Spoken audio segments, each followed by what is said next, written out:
Big breaking news ఏంటంటే కవితకి ED నోటీసులు ఇవ్వడం. ఇది పెన్ను సంచలనంగా మారిపోయింది. రెండు తెలుగు రాష్ట్రాలే కాదు, ఇండియా మొత్తం కూడా అసలు ఈ కేసు ఏమవుతుంది. సీఎం కేసీఆర్, తెలంగాణ సీఎం కేసీఆర్ కూతురు ఎమ్మెల్సీ కవితకి ఈడీ నోటీసులు జారీ చేయడం ఇప్పుడు పెన్ను సంచలనంగా మారిపోయింది. రాజకీయ వర్గాల్లో కూడా రకరకాల టాక్స్ నడుస్తూ ఉన్నాయి. తాజాగా ఈడీ ఎమ్మెల్సీ కవితకు నోటీసులు ఇచ్చింది. నిన్న నోటీసులు ఇచ్చిండ్రు. వెంటనే తను ఢిల్లీకి వెళ్ళిపోయారు. తను ఒక విజ్ఞప్తి చేశారు.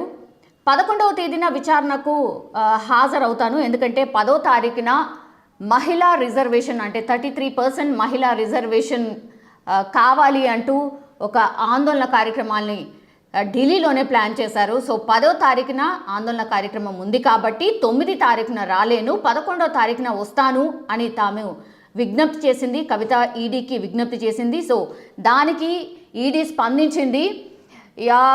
కవిత లేఖపై ఈడీ గురువారం ఉదయం స్పందించింది, అంటే ఈరోజు ఉదయం స్పందించింది.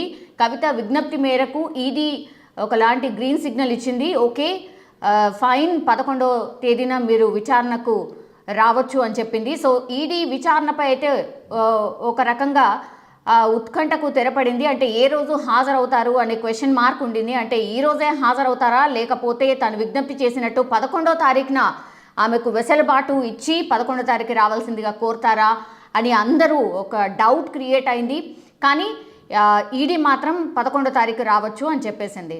సో ప్రస్తుతం అయితే ఢిల్లీలో ఉన్నారు ఎమ్మెల్సీ కవిత. గురువారం మధ్యాహ్నం 1 గంటకు ఆమె ఒక ప్రెస్ మీట్ నిర్వహించబోతున్నట్టు కూడా వార్తలు వస్తూ ఉన్నాయి. అది ఎక్కడ అంటే బీఆర్ఎస్ పార్టీ ఎంపీ కొత్త ప్రభాకర్ రెడ్డి నివాసంలో తాను విలేకరులతో మాట్లాడబోతున్నారు.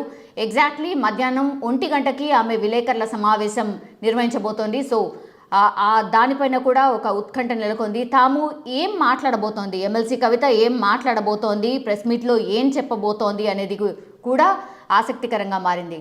సో శనివారం ఈడీ ఎదుట విచారణకు హాజరు కాబోతున్నారు కవిత. సో మానసికంగా తను సిద్ధమైనట్టు కనిపిస్తోంది. లిక్కర్ స్కామ్ కేసులో భాగంగా అరుణ్ రామచంద్రయ్, బుచ్చిబాబుతో కలిపి కవితను ఈడీ అధికారులు విచారించే ఛాన్సెస్ కూడా ఉన్నాయనే వార్తలు కూడా వినిపిస్తున్నాయి. సో కవితకైతే ముందస్తు బెయిల్ కోసం బీఆర్ఎస్ లీగల్ సెల్ ఒక ప్రయత్నాలు చేస్తున్నట్టు కూడా సమాచారం అంతోంది. ఎట్లాంటి డెవలప్మెంట్ ఉండొచ్చు ఈ కేసుకి సంబంధించి అనేది గంటకు మారిపోయే ఛాన్సెస్ కూడా కనిపిస్తున్నాయి. సో ఈడీ ఎదుట మాత్రం ఎమ్మెల్సీ కవిత 11వ తారీఖు అంటే శనివారం రోజు హాజరు కాబోతున్నారు.